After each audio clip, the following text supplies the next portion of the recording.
Hola a todos. Vamos a ver el bloque de Alma 43 a 52. Empezamos con los capítulos de guerra y yo estoy súper entusiasmado porque me encanta esta parte del libro. Vamos a ver principalmente qué importancia pueden tener los capítulos de batallas, de guerras. Vamos a ver acerca de Amaliquía y vamos a ver también acerca de Moroni. Vamos a ver qué podemos aprender de las batallas, de cómo se prepararon personalmente los ejércitos de Moroni y los de Amaliquía, y también cómo fortificaron sus ciudades los nefitas, y qué podemos aprender de todo esto. Sinceramente, estos capítulos de guerra son muy fáciles de entender realmente. Solo tenemos que comprender un par de cosas. Una de ellas es que Mormón vio nuestros días. Él era un general, él había sido militar toda su vida y es posible que por eso se sintiera muy relacionado con las enseñanzas que podemos aprender de las guerras, de las batallas. Pero por sobre todo tenemos que entender que él vio nuestros días y que nosotros estamos librando una batalla, la batalla del alma, tal como se enseñó una vez. En Apocalipsis, en el capítulo 12, Juan precisamente nos habla acerca de la guerra en los cielos que hubo antes de venir a la tierra y de cómo esa guerra simplemente ha cambiado de escenario, pero es la misma guerra entre el bien y el mal. Mormón nos habla, como ya vimos en otro vídeo, en términos de blanco y negro, en claroscuros. Esto es así y esto es así. Veamos un ejemplo. En Alma 43, el principio del bloque, se nos enseña que los zoramitas se hicieron lamanitas y esto desencadena un montón de cosas. Los zoramitas habían sido nefitas y eran más sanguinarios, eran peores, más astutos que los lamanitas. Entonces los principales capitanes en jefe, los principales líderes del ejército lamanita eran antiguos nefitas, ¿vale? Podemos ver una relación de eso a veces con la iglesia, con los apóstatas. Entonces resulta que ya en el principio del capítulo 43 se nos dice que muchísimos lamanitas se juntaron con los zoramitas en la tierra de Antionum. Antionum era donde Alma había estado predicando a los zoramitas y precisamente es allí donde se juntan muchísimos lamanitas y la importancia de esta ciudad es que estaba en la misma frontera entre los lamanitas y los nefitas. Pues bien, en los versículos 7 al 10, fijaos cómo empieza ya a decirnos cómo se prepara cada uno de los ejércitos. Me encantaría que en vuestras escrituras podáis marcar con colores que queráis o con círculos o cuadrados, con flechas, como queráis. Me encantaría que marcaseis lo que hace uno y su opuesto, lo que hace el otro. Fijaos cómo lo hace Mormón. En el versículo 7 dice: e hizo esto con objeto, está hablando acerca de Zeraemna, que es el líder de ese ejército de los lamanitas que ha llegado a la tierra de Antionum. Muy bien, pues Zeraemna hizo esto con objeto de preservar el odio que sentían contra los nefitas, a fin de subyugarlos para realizar sus designios, pues he aquí sus intenciones eran incitar a la ira a los lamanitas contra los nefitas, e hizo esto para usurpar un gran poder sobre ellos, y también para subyugar a los nefitas, sometiéndolos al cautiverio. Otra cosa importantísima si queremos entender estos capítulos es pensar en términos de el líder de los ejércitos nefitas es un prototipo, un símbolo, un ejemplo de Jesucristo. El líder de los ejércitos lamanitas, en el momento que nos esté hablando, va a ser un prototipo, un símbolo de Satanás. Eso nos ayudará a ver qué intenta decirnos Mormón. Aquí, por ejemplo, Zeraemna, ¿qué es lo que quiere? Subyugar a su pueblo. Le da igual su pueblo, lo que quiere es llevar a la gente al cautiverio, quiere poder, exactamente igual que Satanás. Veamos qué era lo que movía a los nefitas. Versículo 9. Ahora bien, el propósito de los nefitas era proteger sus tierras y sus casas, sus esposas y sus hijos para preservarlos de las manos de sus enemigos, y también preservar sus derechos y sus privilegios, sí, y también su libertad para poder adorar a Dios según sus deseos, porque sabían que si llegaban a caer en manos de los lamanitas, éstos destruirían a cualquiera que en espíritu y en verdad adorara a Dios, el Dios verdadero y viviente. Aquí estamos viendo ya perfectamente lo que motiva a los lamanitas y lo que motiva a los nefitas. Muy bien, tenemos a Zeraemna, líder de los lamanitas, y ahora llega el gran héroe. Nos vamos al versículo 16. Y el jefe de los nefitas, o sea, el hombre que había sido nombrado capitán en jefe de los nefitas, y el capitán en jefe tomó el mando de todos los ejércitos de los nefitas, y se llamaba Moroni. Y Moroni tomó todo el mando y dirección de sus guerras, y no tenía más que 25 años de edad.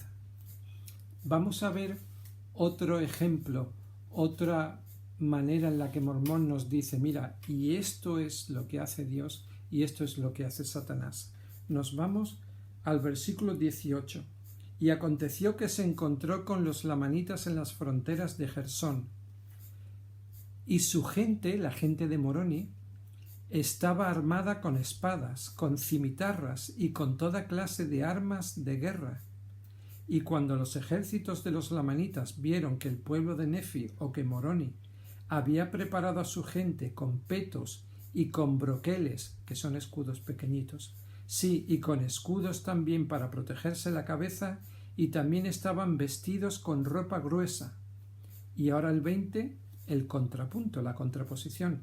Y el ejército de Zeraemna no se hallaba preparado con ninguna de estas cosas, solamente tenían sus espadas y sus cimitarras, sus arcos y sus flechas, sus piedras y sus hondas, y estaban desnudos, con excepción de una piel que llevaban ceñida alrededor de sus lomos. Sí, todos estaban desnudos, menos los zoramitas y los amalequitas. Mas no iban armados con petos ni con escudos, por tanto temieron en gran manera a los ejércitos de los nefitas por causa de su armadura. Es que sinceramente este vídeo de hoy va a ser lo más fácil del mundo, porque está tan claro. Moroni prepara a su gente con armaduras, con petos, con broqueles, escudos pequeños, con escudos, con yelmos, cascos, con espadas. Jesucristo se preocupa por nosotros. Jesucristo nos da las herramientas para que nos defendamos. ¿Qué hizo Zeraemna? Tomad, os doy cosas para matar, cosas para hacer daño, pero no cosas para defenderos, porque sinceramente me da igual lo que os pase, me da igual. Ese es Jesucristo preparándonos para defendernos, y ese es Satanás dando armas a sus ángeles para atacar, pero no para defenderse. Otra lección importantísima que aprendemos: Moroni ha fortalecido a sus hombres, los ha dotado de herramientas para defenderse, se han preparado según las cosas del mundo, pero hay más.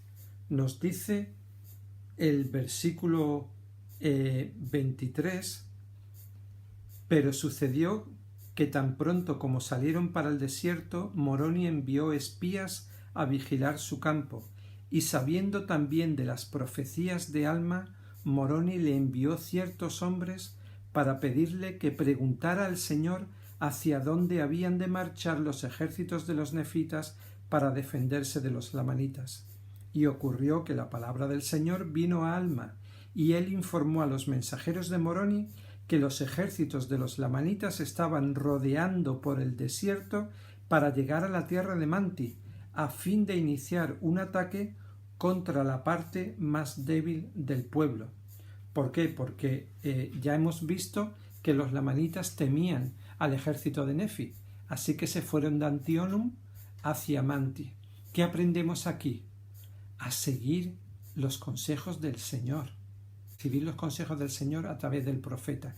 Tenemos que preguntar, buscar qué es lo que el Señor nos ha dicho, ¿Cuál es la mejor manera? Profetas antiguos, las Escrituras, y profetas modernos, la Conferencia General, las Liaonas. ¿Qué son las últimas cosas que el Señor nos ha revelado a través de su profeta? Vimos una hermosísima Conferencia General, tenemos una nueva proclamación para el mundo del Bicentenario. ¿Lo hemos leído en familia? ¿Hemos siquiera echado un vistazo a esa proclamación? ¿Hemos visto lo que el presidente Nelson nos ha dicho acerca de cosas como historia familiar, templo, obra misional? Una queridísima amiga mía, Rocío Vázquez, que es un encanto, esto es lo que opina en cuanto a escuchar al profeta. Hola, ¿qué tal? Bueno, se me ha pedido que grabara un vídeo de las bendiciones que yo he visto en mi familia cuando seguimos los consejos del profeta.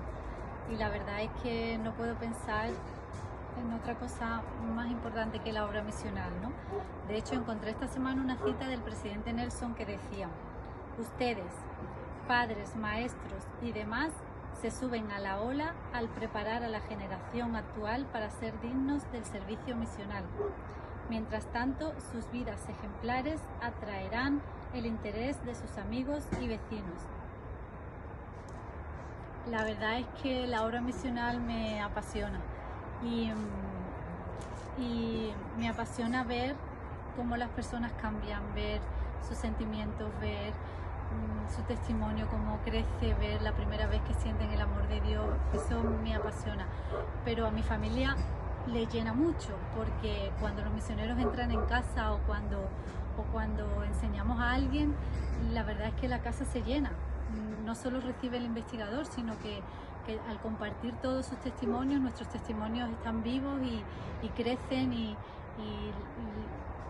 se siente algo maravilloso, ¿no? La familia es bendecida cuando todos estamos involucrados en la obra misional, ¿no? Ustedes saben que tengo mis niños con 15 años, mis gemelos, y evidentemente a esa edad solo están pensando en divertirse, en salir, en pasarlo bien, ¿no? Pero ese momento de obra misional en casa es maravilloso porque ellos también pueden sentir y compartir y ver el ejemplo de los misioneros, ¿no? Mi niña igual, ¿no? Pues nada más que quiere pues sentir y hacer cosas con las personas porque ella algún día quiere ser una misionera, entonces quiere sentirlo ya. Y bueno, y mi hijo mayor, pues como volvió de la misión, pues igual nada más que quiere compartir el evangelio. Y mi marido y yo, pues como hemos sido misioneros, pues sabemos lo que se siente, ¿no? Entonces, seguir el ejemplo del profeta en ayudar en la obra misional, en ser un ejemplo a otras personas, que otras personas vean lo que pueden tener en sus vidas, para mí es maravilloso. Para mí es lo que creo que más bendice a mí personalmente, a mi testimonio y a mi familia. Y estoy agradecida de poder hacerlo. A veces es un sacrificio, a veces hay que ajustar los horarios, a veces hay que dejar de hacer cosas que me gustan y que le gustan a mi familia, pero merece la pena porque todos aprendemos, todos crecemos y sentimos que el Señor está contento con lo que estamos haciendo. Entonces ese es mi testimonio y mi experiencia con el consejo del profeta, en el nombre de Jesucristo. Amén. En el capítulo 45 hay como una especie de intermedio entre batalla y batalla. Resulta que Alma ya le dice a su hijo Elamán que él ya se va a encargar de la iglesia, se va a encargar de todo. Y de repente ya no se sabe más acerca de Alma. Eso es que Elamán sale a predicar, organiza la iglesia de nuevo y les enseña los mandamientos de nuevo junto con sus hermanos, pero empiezan a haber algunas disensiones.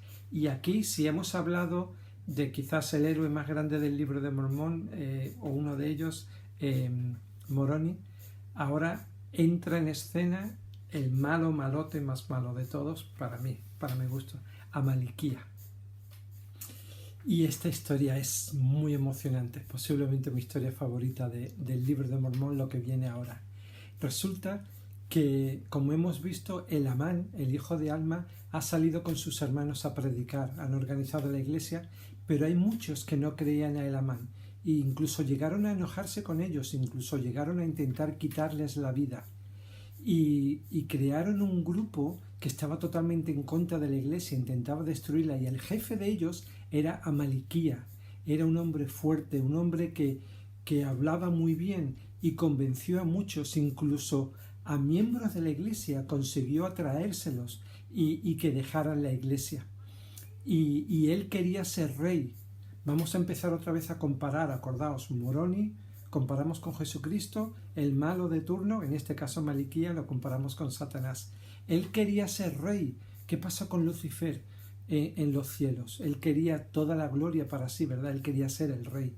Muy bien, pues Amaliquía consigue un gran grupo de seguidores y quieren destruir al pueblo, quieren destruir la libertad. Y Moroni se enfada un montón y ve que no puede ser. Y aquí es donde entra el estandarte de la libertad.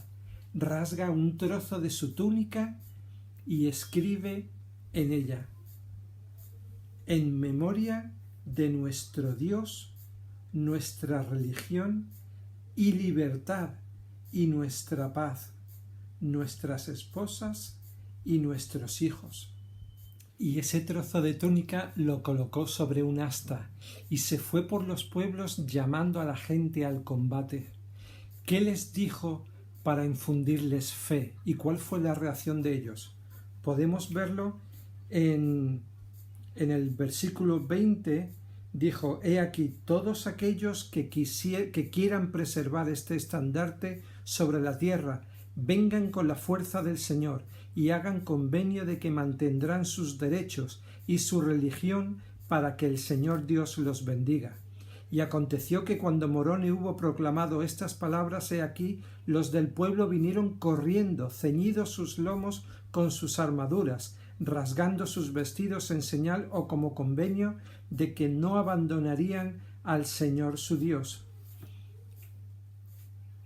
Entonces, con sus ejércitos, Moroni fue a luchar contra Maliquía, que había huido porque quería unirse con todos sus seguidores, quería unirse a los lamanitas, y esto habría sido el fin, la destrucción del pueblo de los nefitas. Así que Moroni cogió y se fue al desierto a buscarlos, y lograron atajar a un montón de ellos, pero Maliquía con un pequeño grupo consiguió huir.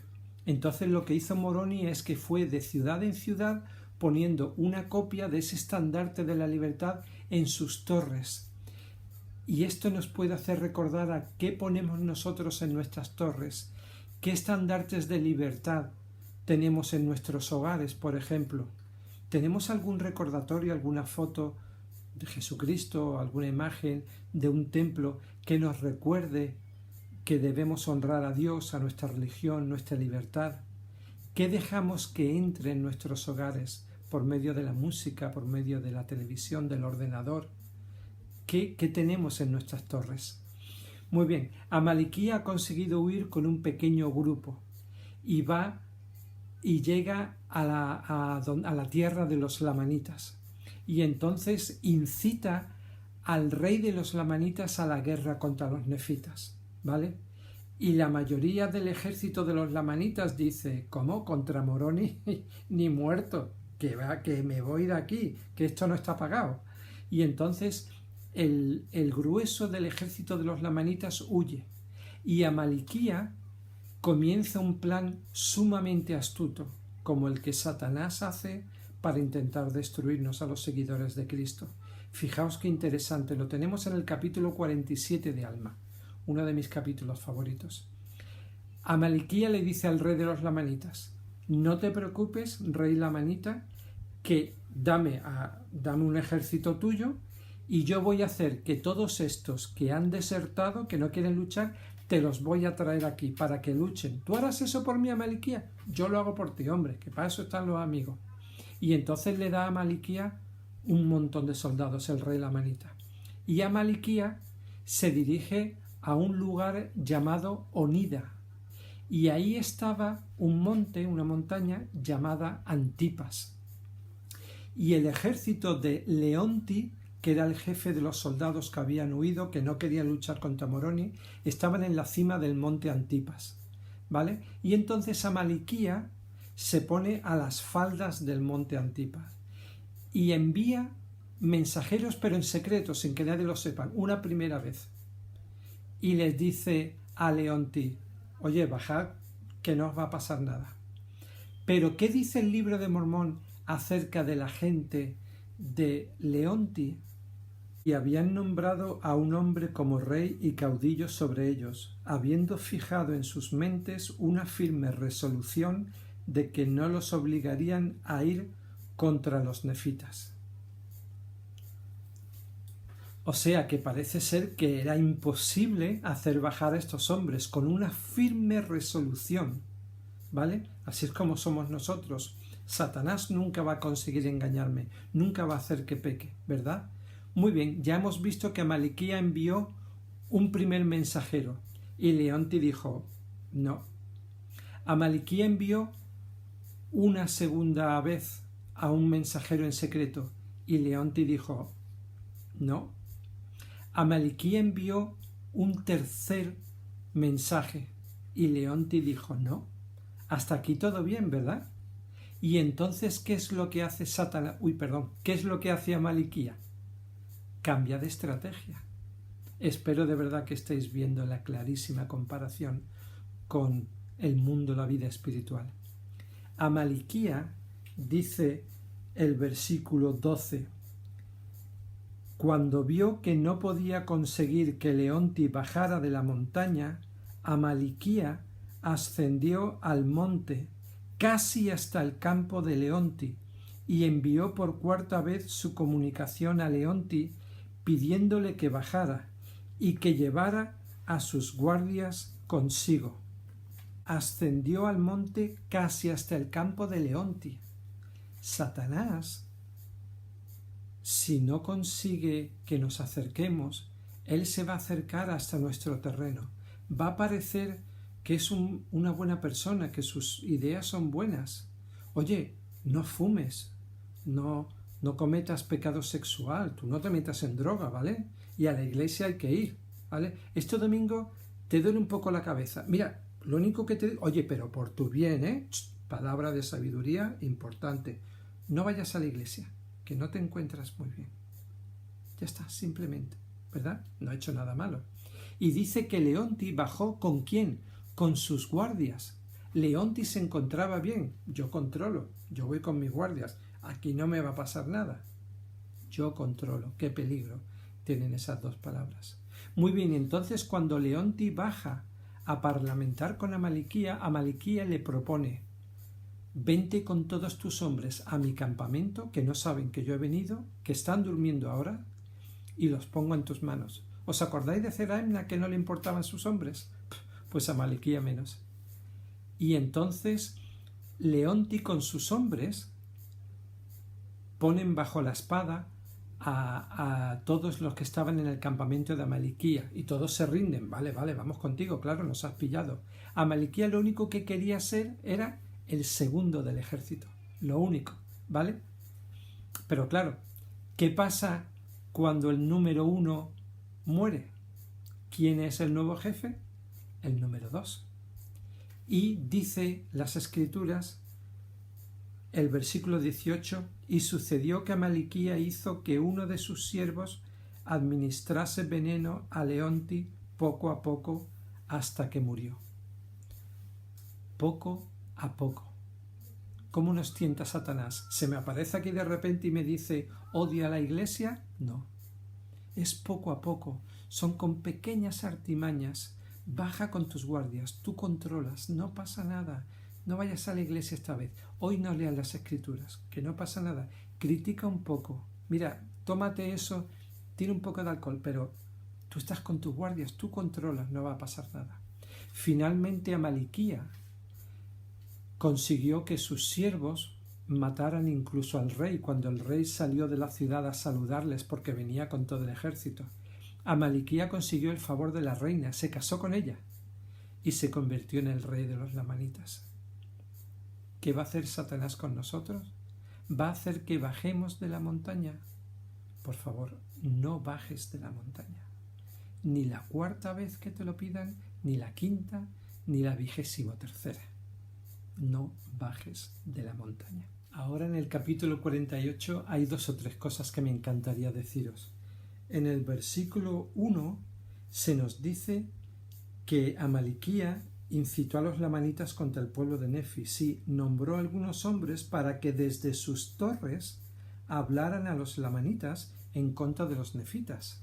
Entonces las torres se podían usar para proclamar el bien o para proclamar el mal. ¿Qué uso hacemos nosotros de nuestras torres? Otra cosa importante. Mormón era un fan, un admirador de Moroni, eso está claro. Quizá por eso llamó a su hijo también Moroni. Y nos habla acerca del carácter, de las cualidades que tenía Moroni.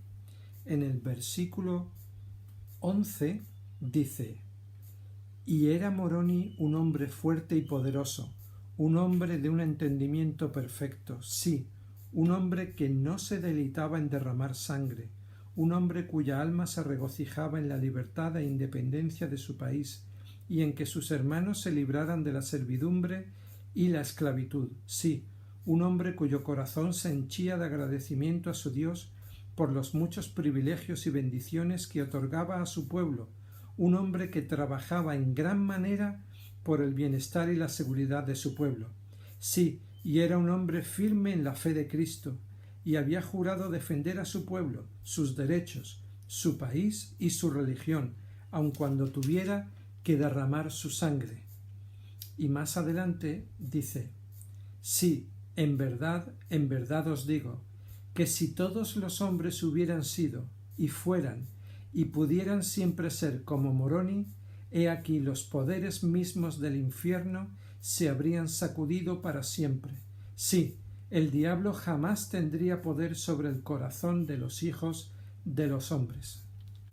Y es en este capítulo 48 donde se empieza a ver cómo Moroni no solamente preparó a sus hombres individualmente, como ya habíamos visto con las armaduras y todo eso, sino también las ciudades. Vamos a ver cómo Amaliquía prepara a su gente y cómo la prepara Moroni. Resulta que Amaliquía en el versículo 5 nombró capitanes en jefe de entre los zoramitas por estar estos más familiarizados con la fuerza de los nefitas y sus sitios de refugio y los puntos más vulnerables de sus ciudades. Por tanto los puso por capitanes en jefe sobre sus ejércitos. Y en el 9 Moroni, ¿qué hizo? En sus fortificaciones más débiles colocó el mayor número de hombres, y así fortificó y reforzó la tierra que poseían los nefitas.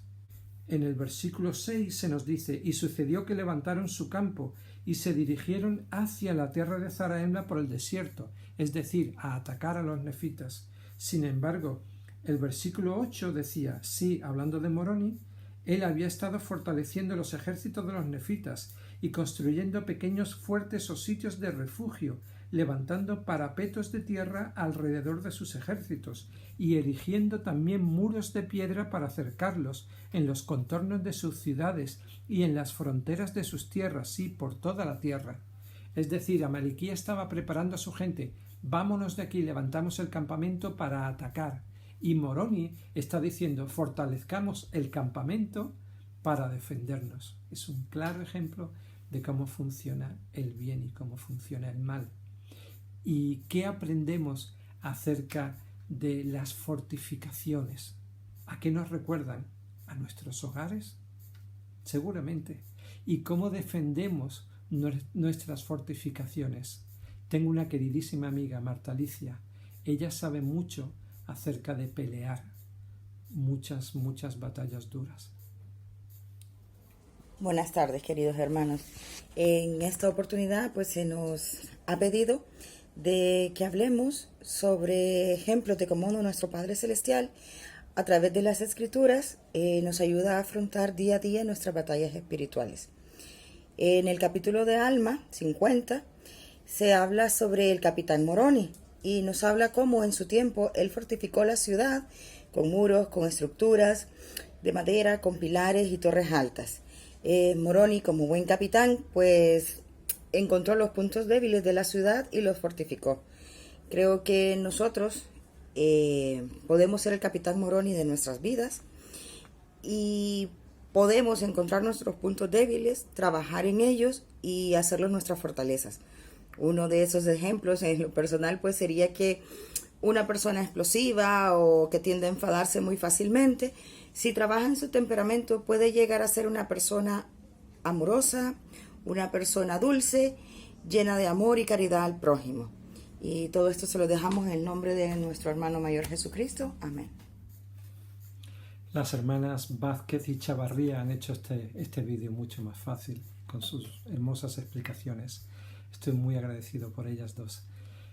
Se nos cuenta en los últimos capítulos de este bloque 50, 51, 52 que Amaliquía sigue incitando a la guerra contra los nefitas y Moroni, como bien nos ha dicho Marta Alicia, fortaleció las ciudades.